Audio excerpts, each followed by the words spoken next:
Okay guys, you just change your oil. How would you reset that? Just start your car.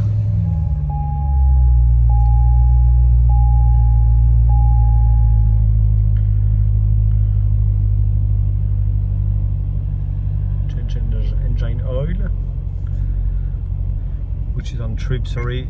Trip oil life remaining 4%. I just did it. And then you press on the reset button, maintain it. Here we go, 99%. Shut it off and you're all good. Hope it helps you. If you like it, subscribe or press the like button. Thank you guys.